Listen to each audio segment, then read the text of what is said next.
Hola, ¿qué tal? Muy buenos días para todos. Bienvenidos a una nueva InView Weekly Kickoff. Hoy, como ya es casi tradición, vamos a estar repasando la performance de nuestras carteras modelo, anunciando y explicando los cambios que hicimos y tratando de contextualizar un poquito eso dentro del escenario macro y de las tendencias de mercado. Y por lo menos en mi caso, que voy a hablar de los short como siempre, voy a hablar también un poquito de estos primeros días de agosto porque estuvieron bastante movidos y me parece que complementa bastante bien el análisis. Como siempre me está acompañando mi colega y amigo, el señor Mateo Reschini, que después va a hablar de las carteras on short. Y por último, como siempre, dejamos espacio a preguntas y respuestas. Si son sobre las carteras mejor, pero saben que nos pueden preguntar cualquier cosa y trataremos de evacuar todas las dudas. Dicho eso, vamos directamente a las carteras offshore. Lo que En sí le general, voy a decir es que no sé a cuánto va a estar el dólar a fin de año, así que esa pregunta, sí, exacto. bien, aclarado. Fue un buen mes para las carteras offshore el mes pasado, así que bien, buenas noticias. Arrancamos, como siempre, por la cartera conservadora. En julio tuvimos un overperformance de casi 50 puntos básicos. La cartera tuvo un resultado positivo del 0,46% contra una leve caída de 2 puntos básicos del benchmark. Con esto llevamos el acumulado de spread contra el benchmark desde que arrancamos allá lejos y hace tiempo, el 1 de enero del 2021 a 1.100 puntos, lo cual nos pone muy contentos y es por lo menos en materia de carteras offshore lejos el rendimiento más destacado que tenemos para mostrarles. En esta cartera no hicimos grandes cambios, simplemente rodeamos un T-bill que vencía dentro del periodo y bueno, lo anunciamos ya en su momento, pero decidimos no realizar ninguna otra modificación en la cartera, que realmente estamos muy conformes con cómo está performando y con el mix de activos que nos encontramos de cara al escenario que se viene. Eh, lo que pasó en el mes con las tasas, que siempre tratamos de mostrarlo porque esto explica buena parte de los movimientos en las carteras conservadoras o de fixed income. Seguimos viendo movimientos hacia arriba en las tasas, sobre todo en la parte corta, los T-bills hasta 6 meses y después de 5 años hasta 30, las tasas subieron bastante, lo cual por supuesto pone presión a todo el complejo de fixed income y es relativamente meritorio que dentro de un contexto de tasas al alza, igual la cartera conservadora haya performado bastante bien. Y acá es donde me meto en un gran tema que ocurrió quizás después de esto, pero quiero un poco sentar mi posición y hablar un poco, porque estuvimos comentando en los dailies, ya me imagino que todos están al tanto, de que la calificadora Fitch ya rebajó su deuda de largo plazo en los Estados Unidos. Ya S&P había hecho lo propio en el 2011. Por lo tanto, de las tres grandes calificadoras, ya solo Moody's mantiene al Tesoro norteamericano con la calificación más alta. Esto produjo una caída bastante fuerte en los mercados y también un mensaje bastante mixto. Si se fijan en el titular que elegí de una de las millones de notas que se escribieron sobre esto es la baja de la calificación crediticia de Estados Unidos hunde los mercados globales, pero los economistas no están preocupados. Un poco amplia la definición, pero en parte coincido y quiero explicar un poco por qué. Nosotros no solo en los daily mandamos la noticia de que esto ocurrió y mandamos eh, el comunicado oficial de la gente de Fitch, sino que también comentamos las palabras de Yellen, que obviamente se mostró en contra y dijo que está basada en escenarios obsoletos, y también comentamos la respuesta de Warren Buffett, que fue básicamente algo así como esto es algo que no le debería preocupar a nadie. Eh, y mi posición personal dentro de esto está bastante cerca de lo que dijo Buffett, la verdad, y paso a explicar por qué. La verdad es que cuando uno lee el informe que acompañó la rebaja crediticia, marca varias cosas, quizás las dos principales son, por un lado, la preocupante trayectoria que tiene el déficit fiscal en Norteamérica, lo cual obviamente es un componente primario a la hora de generar calificaciones de deuda. Y por el otro lado se habla mucho de los constantes tironeos por el techo de deuda, que esto ya en su momento también lo hablamos, y en su momento también lo cubrimos muy poco porque imaginábamos que como siempre se iba a resolver a último momento, que fue lo que ocurrió. Y ambas cosas evidentemente son preocupantes, pero del otro lado hay también razones de peso para por lo menos contextualizar esto. La primera es que Estados Unidos, obviamente, al ser el dólar todavía la principal moneda utilizada para el intercambio global, tiene ahí, incluso en muchos lugares para el atesoramiento, estamos hablando de Argentina, sabemos muy bien de qué estamos hablando, ahí hay una capacidad de maniobra que no tiene literalmente ningún otro país del mundo, porque ningún otro país puede imprimir dólares.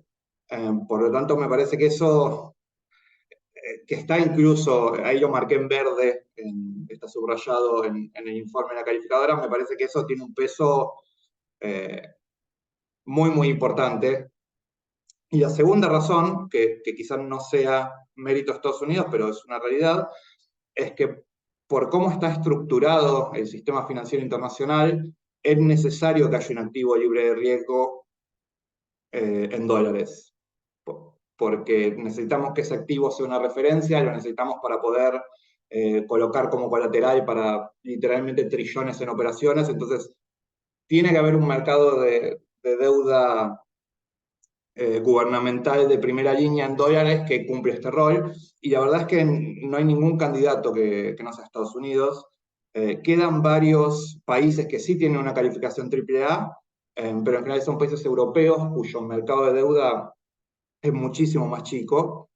Por ejemplo, el mercado de deuda alemana, que es uno de las notas AAA que quedan, representa más o menos el 5% del mercado de deuda norteamericana. Entonces nunca podría darse ese switch, además que está en euros, ¿no? Pequeño detalle, pero la verdad que los treasuries siguen cumpliendo el mismo rol que cumplían antes de este downgrade y yo me atrevería a decir que van a seguir cumpliendo por muchísimo tiempo.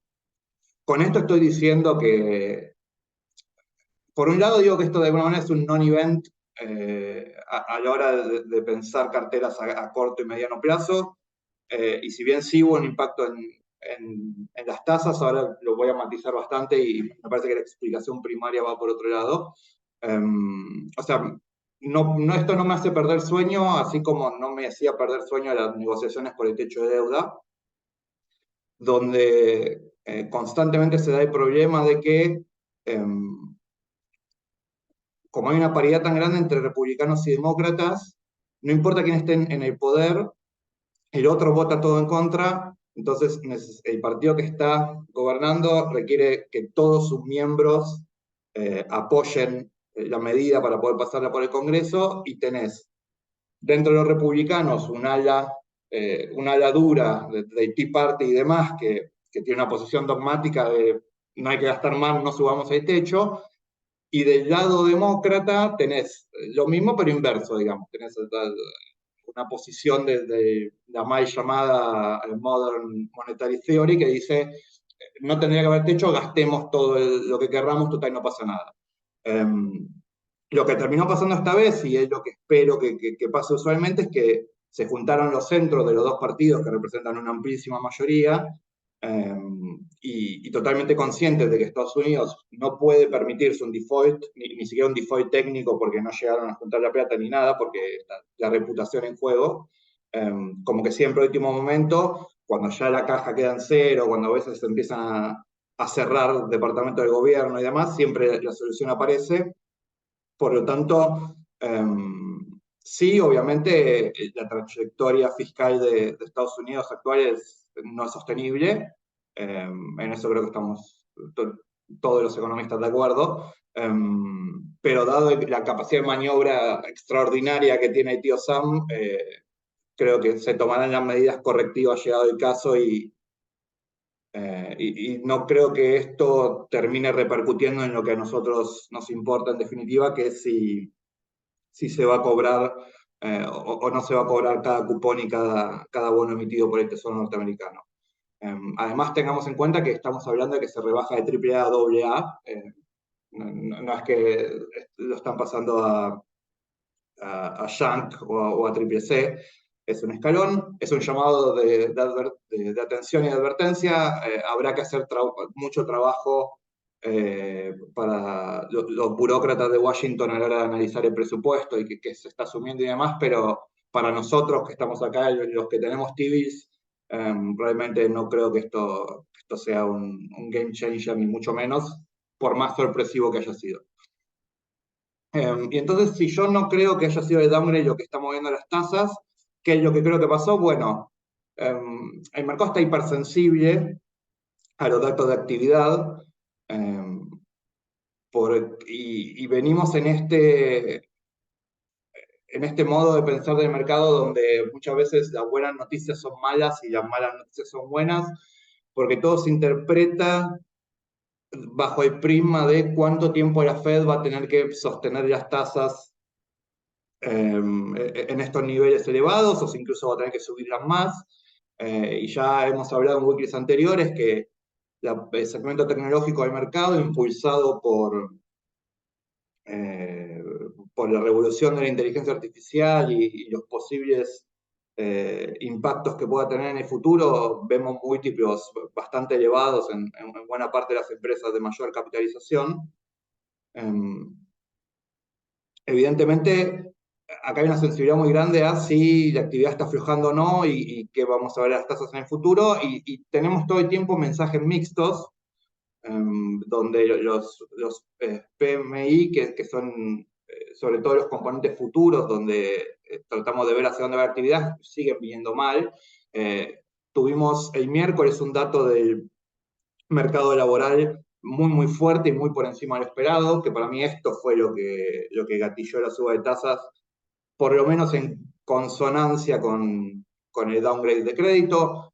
Obviamente cuando suceden dos cosas a la vez, para la prensa es casi ineludible poner una en función de la otra, o sea, las tasas subieron, tuvimos un downgrade, es muy fácil explicar que la suba fue por el downgrade y algo de eso puede haber, pero yo creo que bastante más tiene que ver con la fortaleza del mercado laboral y quizás la mayor prueba a favor de esto es que el viernes tuvimos datos más flojos de lo que esperábamos en otro indicador laboral y como les voy a mostrar después, las tasas aflojaron con fuerza. Entonces, si bien hay un poco de todo y es imposible saber exactamente qué porcentaje de cada cosa explica cada movimiento, si no, el mercado sería muy fácil, tengo la sensación de que el downgrade es una pequeña parte de estos movimientos de tasa y que el mercado está tratando de traquear en tiempo real, dado los niveles de actividad, cuáles pueden ser los próximos pasos para la Fed. Igual ahora después les voy a mostrar en detalle día por día los movimientos de la cartera conservadora y ahí va a quedar bastante claro. Una de las últimas cosas que quería comentar sobre la cartera conservadora offshore es que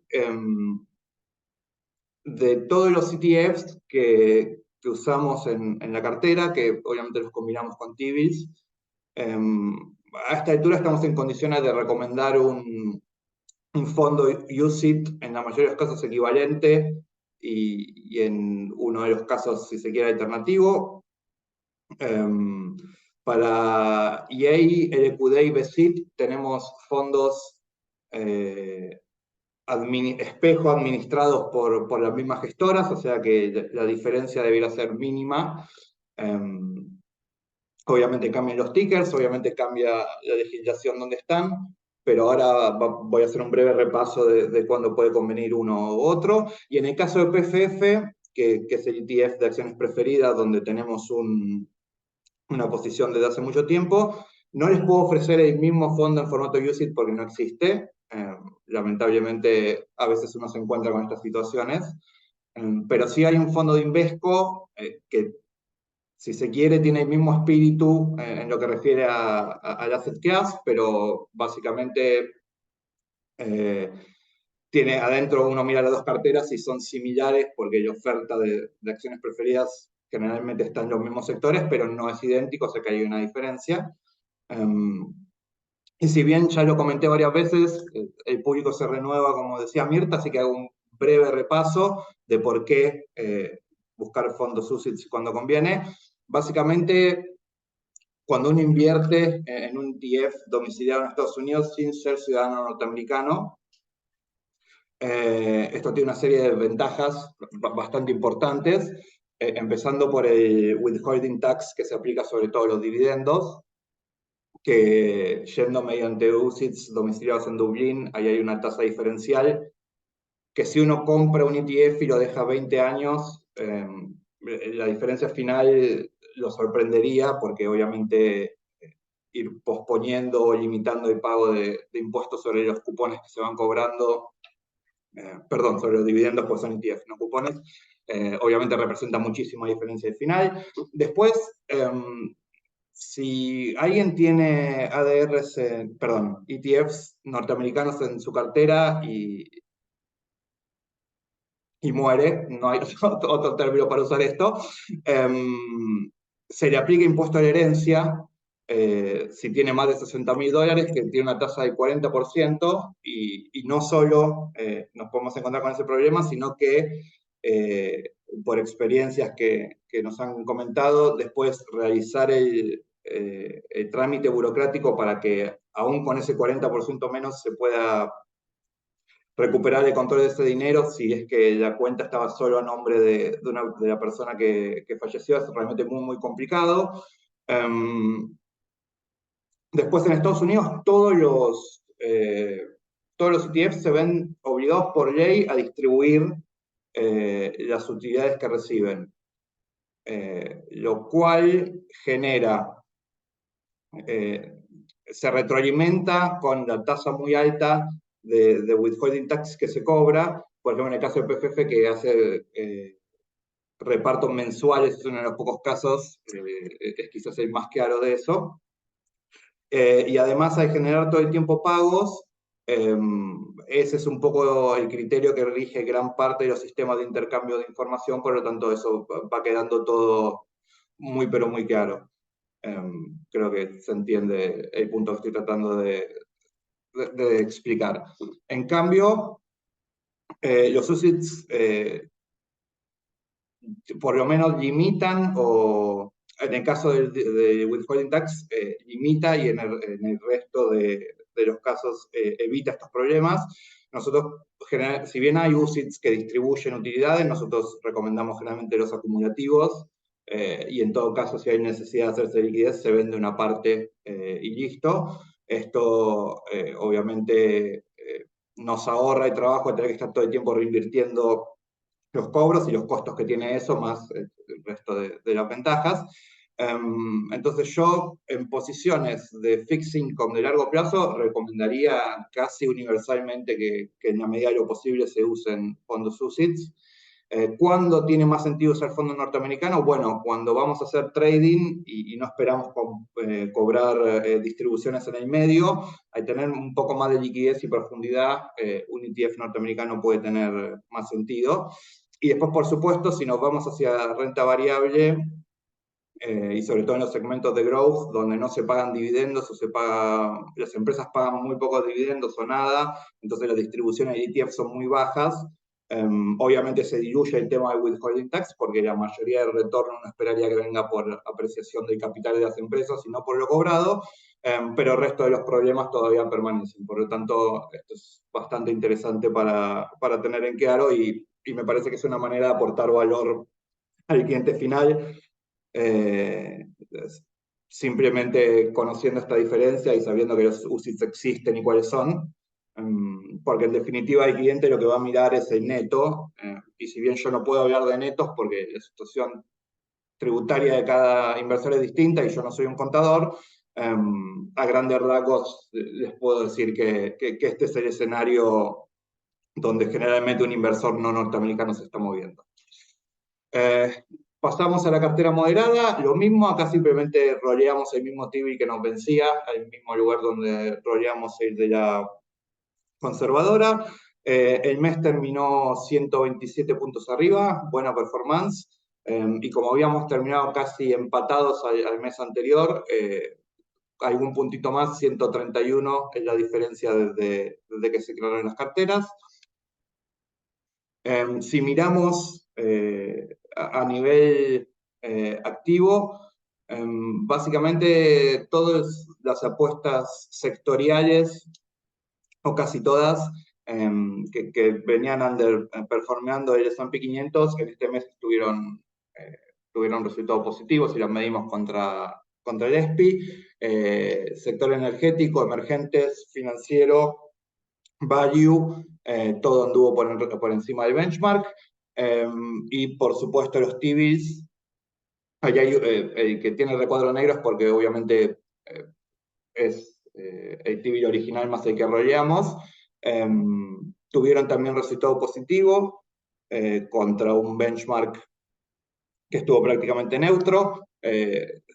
Disculpen para los que les resulte obvio esto, pero en un contexto de suba de tasas, los T-bills son tan cortos y ya partimos de una tasa relativamente interesante que nominalmente para que en el mes no tengamos un resultado positivo tiene que darse una catástrofe de tasas,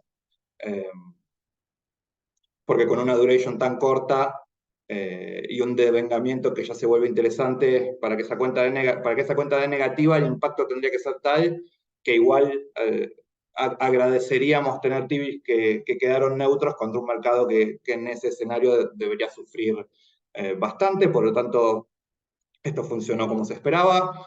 Algunos breves comentarios sobre algunos de los papeles que anduvieron muy bien.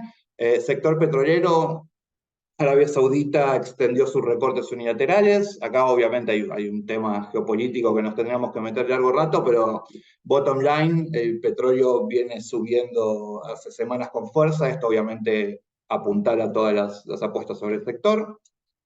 Y en lo que hace al segmento financiero, básicamente está pasando lo que esperábamos que pase cuando mantuvimos estas posiciones, que es que un entorno de tasas más altas para los grandes bancos debería ser positivo y no negativo, porque hace subir el margen de intermediación. Esto es finanzas 101, si se quiere. ¿Cuál era el problema? La debilidad potencial de que haya más caídas de bancos, como vimos 2 o 3 bancos regionales, pero de medianos a muy grandes. Y lo que estamos viendo en ese segmento es que de a poco se va consolidando la industria y estos jugadores regionales se absorben uno al otro para buscar economías de escala y ventajas. Bank of California, por ejemplo, compró PacWest, que era uno de los bancos que en el momento de mayor tensión de la crisis era uno de los señalados como potencialmente problemático. Obviamente los grandes bancos como JP Morgan colaboran con la operación y en definitiva lo que termina pasando es que el sistema financiero norteamericano se concentra cada vez más en 4 o 5 megabancos, que son los que representan buena parte prácticamente todo el peso bancario dentro de XLF, que recordamos que no es solo banco, sino que también es una muestra más amplia del sector financiero, pero en definitiva el sector por el momento, y esperemos que no haya nuevos cisnes negros en el camino, se está recuperando bastante bien. Por último, la agresiva, acá tuvimos un overperformance de casi 200 puntos, 196. También habíamos arrancado muy parejito con el benchmark, así que quedamos 210 puntos arriba desde que arrancamos.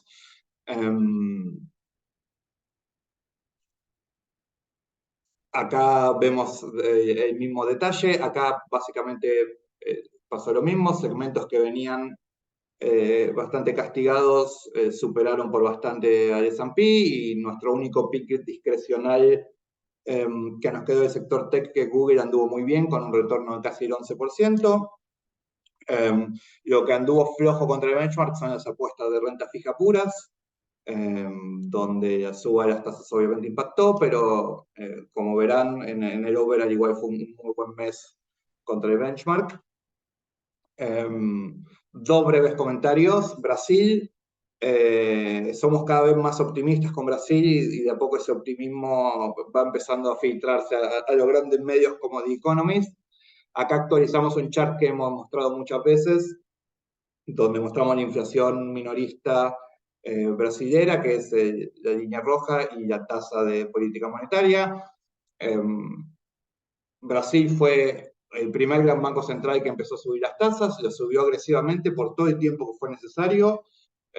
Cuando la inflación empezó a bajar, a pesar de los clásicos reclamos políticos que en cualquier país de Latinoamérica y creo que del mundo se dejarían escuchar ante una política tan contractiva, el Banco Central dijo hay que esperar hasta que las expectativas converjan a lo que nosotros queremos, y en definitiva llegó el momento y ya el Banco Central empezó a bajar tasas con inflación ya prácticamente derrotada y muy cerca de su objetivo de política, apenas arriba del 3% interanual.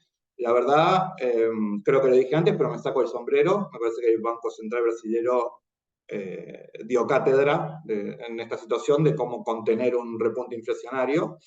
Y obviamente esa estabilidad, independencia y demás nos hace ser muy, muy constructivos con la economía brasileña de acá para adelante.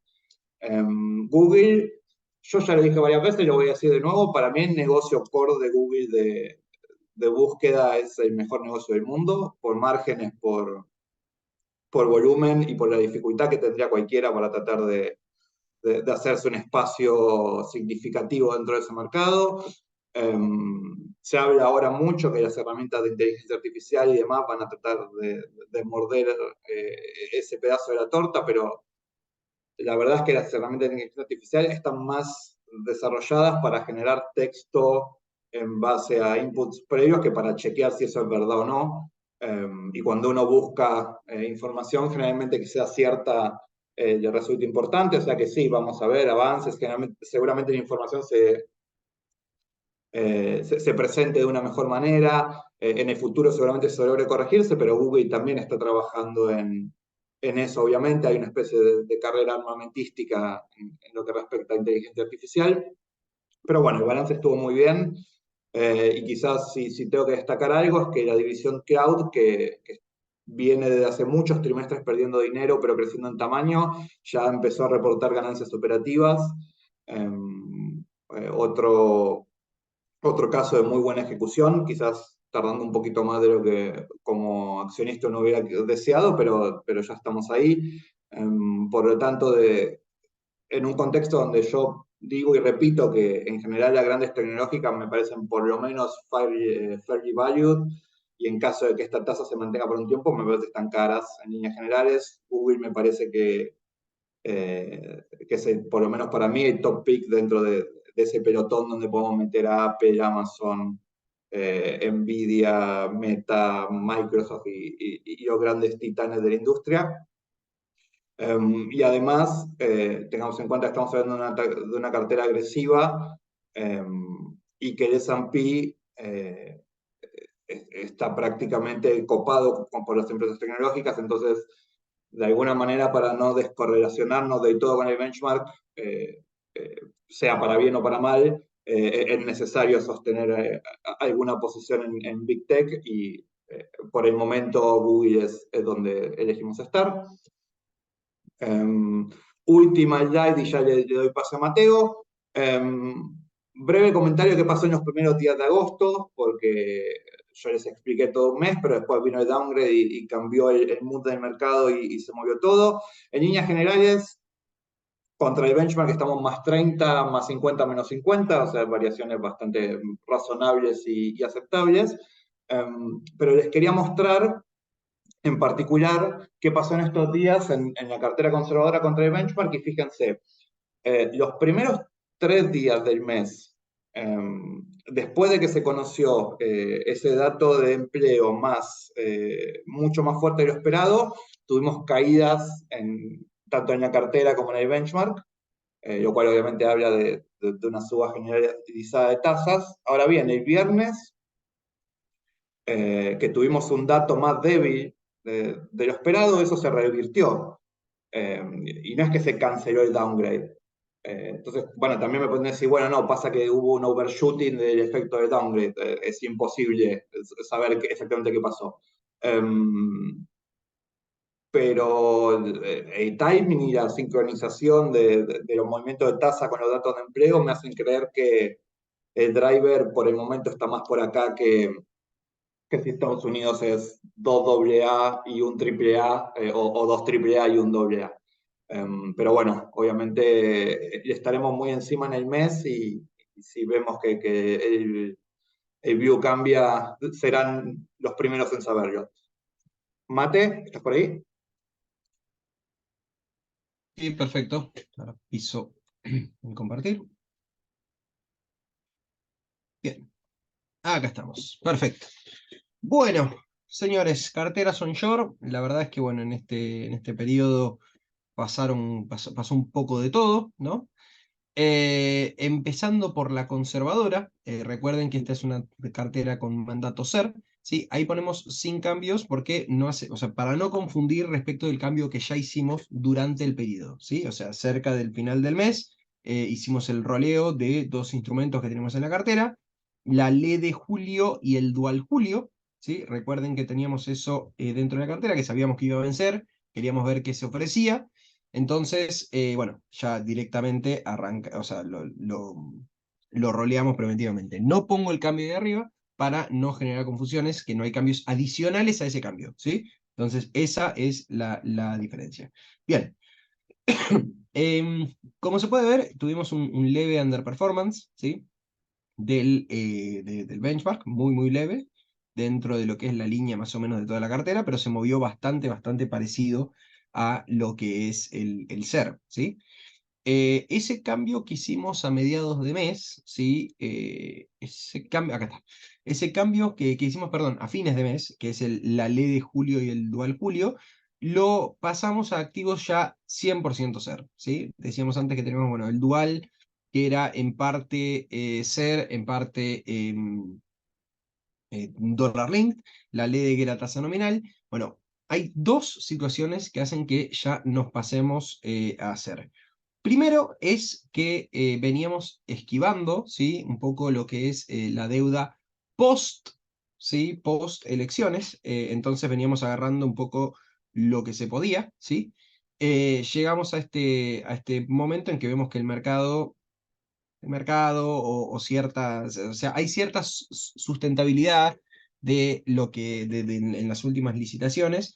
No sé si decir que es todo el mercado, ¿sí? Porque como ya hemos comentado, muchas veces lo que sucede es que los organismos públicos entran con bastante dinero en las licitaciones, no podemos saberlo en este sentido, cuánto es porque no se publica, pero lo que sí podemos ver es que tampoco se generó un crack de renovaciones hacia esta fecha. Entonces, ya que nos vamos a tener que posicionar después de las PASO, sigamos el mandato de la cartera. Lo segundo que nos interesa, digamos, posicionarnos respecto del SER, es que la verdad es que el SER en este sentido vemos que tiene bastante para comprimir. Creemos que la inflación de 6% de julio fue piso, junio fue piso, y que en julio vamos a ver una aceleración y después un poco más, porque también las medidas estas que estuvieron haciendo cambiarias y de exportaciones, de comercio exterior, en general son inflacionarias. Entonces queremos estar un poco más posicionados en algo más atado a la inflación que en tasa fija. Ya que no tenemos el problema del vencimiento, decidimos ir a Lecer octubre y Lecer noviembre, ¿sí? Ya nos posicionamos ahí, que dentro de todo no es lo más corto, porque también tenemos la Lecer septiembre, pero ya nos vamos posicionando en esos activos con tasa real positiva. Mirando un poco que, bueno, como vemos, hay meses por encima, meses por debajo en lo que es el benchmark. Si hacemos en lo que va del año, la cartera acumula un rendimiento del 59,1 versus el 55,69 del CER, ¿sí? Tuvimos buen desempeño muchas veces de los activos de tasa fija cuando la inflación bajó, por ejemplo, el mes pasado, ¿sí? Durante junio. Entonces, por ese lado, vemos que si bien, como les decía, tenemos un muy leve underperformance de 26 BPs, en lo que va del año venimos bastante bien.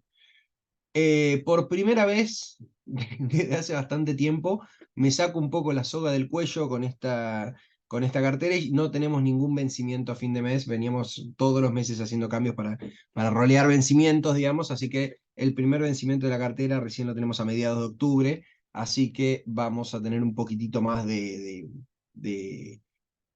holgura el mes que viene antes que tener que estar roleando la letra corta que incorporamos previamente. Bien, cartera moderada, acá también sin cambios. Acá el underperformance fue un poco más marcado, ¿sí? Como pueden ver, si bien vemos que desde Inception la cartera viene bastante en línea con lo que es el benchmark. Recordemos, es benchmark 40% SER, 40% dólar CCL, y 20%, sí, 20%, perdón, correcto. Me tenían que dar los números. Vean que el underperformance, como les decía, es un poco más marcado. El SER, la porción SER de la cartera que está representada en el Mega Inver retorno absoluto, tuvo un excelente desempeño, en este caso. Sin embargo, vemos mal desempeño de las estrategias dólar y Merval. Principalmente de la de Merval, como pueden ver, ¿sí? La de Merval tuvo un rendimiento ponderado del 1,45 respecto del índice, es el 20% del índice, mientras que la estrategia estuvo neutra negativa, ¿sí? En la cartera, se aportó un menos 0,17 a la cartera. Entonces, por este lado, decir, bueno, ¿qué pasó? ¿Sí? Bueno, justamente el problema que tuvimos, lo vamos a ver también en la agresiva, es que justamente el sector bancario y energético, que está bastante representado en esta cartera y en la agresiva también, no fue una gran, digamos, un muy buen indicador de lo que pasó en el índice. Después tenemos un poco lo que pasó en pesos con cada una de las acciones en la agresiva, que vamos más a eso, pero la suba del índice está muy, pero muy traccionada por Cablevisión, Aluar y Come, que no la tenemos en ninguna de las dos carteras, les voy a adelantar, pero por ahora, digamos, creemos que justamente no vamos a cambiar estos papeles, o sea, en tal caso, digamos, no están haciendo el catch-up, digamos, con el resto del mercado todavía, así que no creemos que sea prudente salir en este momento.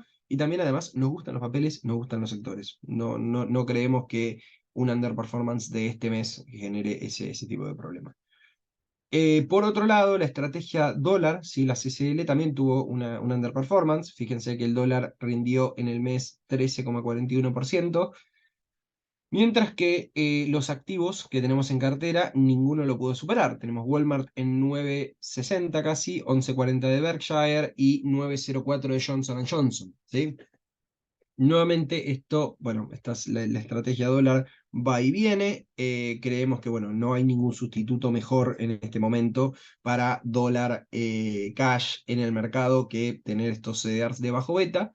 Y también vamos a ver un poco de este efecto en la cartera de CDRs, pero bueno, por el momento creemos que bueno, se mantiene la expectativa de rendimiento en estos papeles similares al CCL. Ya sé, si hubiésemos tenido Google en la cartera nos hubiese ido mejor, pero justamente la idea de esa porción de la cartera no es replicar al S&P, no es ganarle al mercado americano, no es ganarle la inflación en dólares, es tratar de replicar el CCL. No lo replicamos, pero estamos acotando un poco los riesgos que conlleva tener CDRs y no dólares, efectivamente dólares, para hedgear el riesgo de tipo de cambio. La cartera agresiva, un leve underperformance también. Si lo vemos acá, un poco, bueno, lo que les venía diciendo, no vamos a hacer cambios en esta cartera. ¿Por qué? Porque un poco lo que les decía, que el rally del Merval depende principalmente de papeles que no están en la cartera, ¿sí? Este es el rally durante agosto, ¿sí? Vemos que el Merval tuvo un 7 chirolas por ciento, 7,41, figura acá no le puse todas las decimales para que no queden tan grandes las etiquetas, pero fíjense que lo que estuvo por encima del Merval, digamos, recuerden que esto acá es Merval más un 2%. Fíjense que lo que estuvo por encima fue Banco Superviel, Telecom, Cresud, Holcim, que Holcim muy felizmente la tenemos en la cartera, Ternium y las que les comenté antes, bueno, CBH, Aluar y Come. A ver, no tenemos las que más suben en la cartera, eso la guía de la cartera. No creemos que esto sea realmente un lag para la cartera a largo plazo, ¿sí? Sino que meramente estos papeles están haciendo un catch-up que no habían tenido antes, se refleja en el índice y no en nuestra cartera. No nos terminan de agradar un poco los sectores, como comentamos ahí en la presentación, la excepción de CBH, ¿sí? O sea, Cablevisión, Fivertel, todo junto, digamos.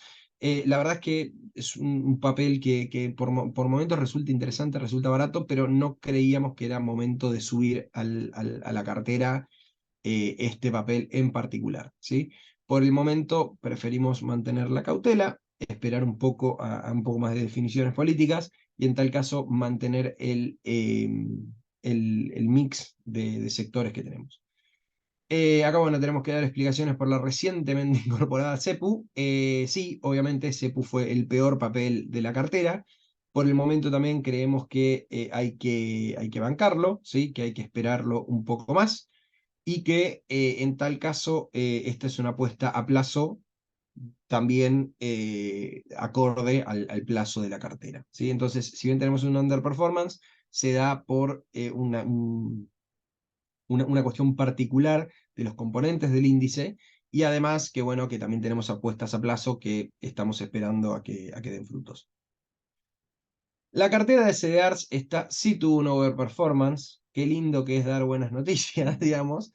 Y por el momento no vamos a hacer cambios, ¿sí? Si vemos un poco cómo se repartió un poco todo esto, el rendimiento de la cartera en general fue bastante bueno. Ahí Google brilló bastante. La verdad que la decisión de esperarlo un poco, como decíamos, está rindiendo. Bueno, Pablo un poco explicó un poco más en profundidad el tema de Google.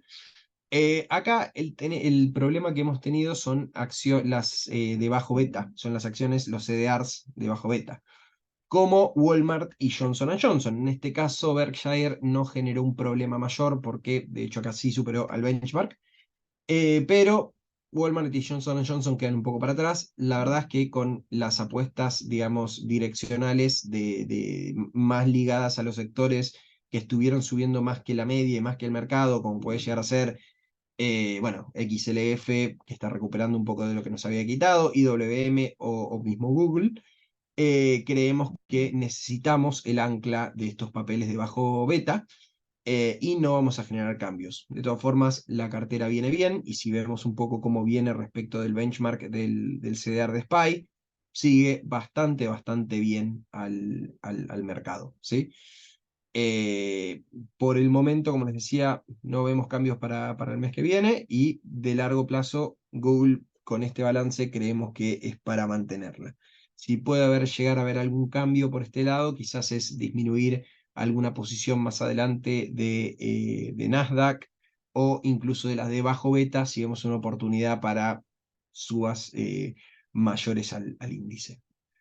Bien, dicho eso, y para no estirar mucho más la presentación, como me suele suceder, pasemos a preguntas. Bien, Mate, yo ya estuve respondiendo algunas. Em, Está la pregunta ya casi clásica de cara a las elecciones, dólar link o SER. Y si querés, te las tiro a algunas palabras finales antes de las elecciones paso, porque la próxima wiki nos encontrará ya con el número puesto. Así que paso ya a esta Unidos o pregunta. muertos, ibas a decir, digamos. No, de ninguna manera. Así que más Bien. allá de la pregunta puntual, si tenés alguna reflexión adicional que no hayamos dicho hasta ahora, este es el momento. Bien, perfecto. Si alguien tiene alguna palabra de aliento, digamos. Bien, acá un poco, bueno, lo que nos están preguntando, bueno, no sé si lo ven todos, digamos, o no, pero es cómo ven posicionarse en Dollar Link de cara al escenario eleccionario y si priorizamos ser. ¿Qué pregunta? La verdad es que hoy por hoy decir sí o no a Dollar Link es bastante convulsionado. Yo creo que mucho de lo Dollar Link está reflejando la necesidad y la voluntad de cobertura de muchos agentes económicos, ¿sí? De cara a las elecciones. Entonces, o sea, hoy por hoy yo creo que la pregunta acá de Adriana va más por el lado especulativo, de decir, bueno, me subo al Dollar Link como para ver si después de las elecciones hacen algún movimiento brusco, si algo cambia, etcétera, etcétera. Yo creo que la mayor parte de la gente que está comprando hoy en día no es ese tipo de trade, sino más que nada gente que tiene que cubrirse por un resultado adverso y que tenga que ver más que nada con necesidades de cobertura que de especulación. Entonces, lo que estamos viendo en todos los mercados es que los activos Dollar Link están bastante caros, ¿sí? Entonces, por ese lado, dependiendo si es un trade de corto plazo, me parece que ya hoy por hoy algunas cuestiones de Dollar Link, yo no sé, en futuros, septiembre y agosto ya casi te pricean un salto del 10%. Agosto un poco menos porque estuvo bastante convulsionado la semana pasada, no sé si lo fueron siguiendo, le pegaron una viada importante al futuro desde los máximos, pero septiembre sí, ya más o menos te pricea un 10-15% de suba. De suba más el PEG, digamos, o sea, o una aceleración brutal del PEG, como quieran decirle, digamos, porque ahora ya están diciendo, bueno, no, pero devaluar también es acelerar muchísimo el PEG. Ok, yo hoy por hoy no estoy tan seguro de que el gobierno decida luego de las elecciones ese movimiento, me parece que le es sumamente impopular, obviamente va a depender de cómo llegan, o sea, como dice mi amigo Pablo, no, o sea, nadie devalúa porque quiere, sino porque no le queda otra en ese sentido, y de esta manera más desordenada, ¿no? Obviamente, devaluar de balón todos los días con un crawling peg, si de repente tienen que meter un salto discreto, es ruido para los agentes económicos. Yo creo que en estos precios no hay una apuesta muy clara, digamos, a entrar a un activo Dollar Link y que vaya a funcionar. Por el lado de ser, para más largo plazo, yo sí lo veo como algo interesante. Me parece que en el medio, si realmente hay una unificación cambiaria más adelante, estamos hablando de meses, un trade de meses, puede llegar a ser mejor por ahora ir con Dollar Link hasta esos meses y más adelante después pasarse a hacer luego del hecho, porque recordemos que también hay bastante dinero metido en deuda en pesos, particularmente SER, por cuestiones de control de capitales. Entonces, que no nos sorprenda si ahora entramos en SER, que ante una normalización del mercado, una apertura un poquitito más de flujos, la deuda caiga, ¿sí? Entonces, yo no veo que la deuda en pesos nos deje un trade claro de corto plazo, sino trades más interesantes para ver de largo plazo y sabiendo que en el corto plazo pueden ser trades perdedores. Bien, otra pregunta. Esta mate, permitime que me meta en tu cocina y hago un comentario inicial. Dice, ¿las letras ser con rendimiento real positivo obedecen a bajas expectativas de inflación o alguna razón de estrés sobre tales letras? Bueno, en primer lugar, que los instrumentos SER tengan tasa positiva debería ser lo lógico y lo normal, porque si no, uno se está autolicuando voluntariamente. ¿Qué pasa? ¿Por qué dejó de ser normal? Bueno, porque tenemos un control de capitales tan estricto que, em, que el universo, los pesos se mantienen dentro del mismo universo y entonces presionan contra los instrumentos líquidos que hay disponibles. Em, Eso ahora se soltó y sí, en la parte media y larga ves tasas positivas importantes que agrego, sería mucho más importante si el central estuviera participando en el mercado secundario de letras del Tesoro desde hace ya un largo rato. A mí lo que me parece es que es un poco la contrapartida del posicionamiento de mercado. O sea, para que alguien pague dólar link menos 10, menos 20, menos 30, lo que sea, quizás antes tuvo que salir de ser y cuando todos salieron empezamos más 5 más 6 más 7 y así el acordeón va para un lado y para el otro. A mí me parece que esto no pasa porque hay expectativas de menor inflación a futuro, porque no es eso lo que dice REM, e incluso me parece que en este momento, con la macro como está hoy, es casi futurología tratar de predecir una baja de la inflación.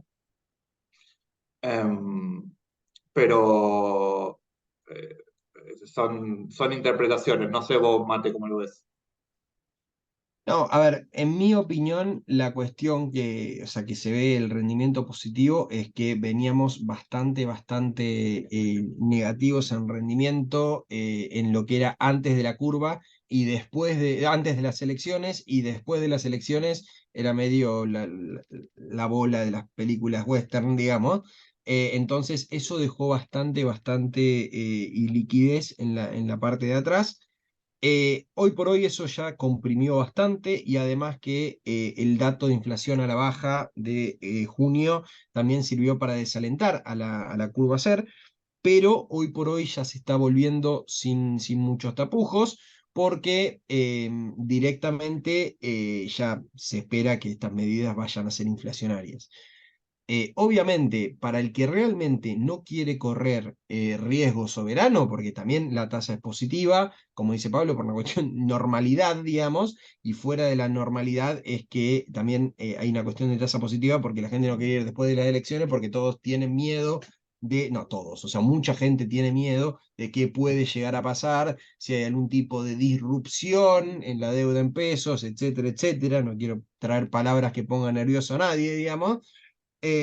Obviamente nosotros tenemos fondos para ese tipo de inversores y los fondos justamente son fondos que invierten en activos corporativos, ¿sí? Tenemos el GameBest FF, tenemos el Galileo Oro Plus. En ese sentido, son instrumentos en pesos corporativos, sin mucho drama. No le pidan que hagan la inflación porque no le van a ganar la inflación. Esa es la situación. Entonces, acá medio como que queda, digamos, o corporativo o licuado, digamos. Sí, corporativo o tasa real positiva en tal caso. Que cada uno elija lo que agarra ahí. Bien, Mate, creo que podemos ya cerrar con 5 minutos de chapa, que no nos ocurre hace mucho. Paso antes un aviso, nos están preguntando insistentemente por el tema de la mecánica de Dollar Map One Click y demás. No, ni Mateo ni yo les podemos responder porque nos excede completamente. Si pudiéramos, encantados, pero les pido por favor que los temas estrictamente comerciales los canalicen vía los comerciales. Eh, Nosotros después los podemos ayudar cuál es nuestro view sobre el CCL si quieren, pero no, en esos temas no nos podemos meter ni resolver, así que disculpen. Y dicho eso, creo que podemos ir cerrando. Buena semana. El lunes que viene nos veremos con otro contexto, que no sabemos cuál es, pero acá estaremos como siempre. Así que saludos para todos y gracias por estar como siempre.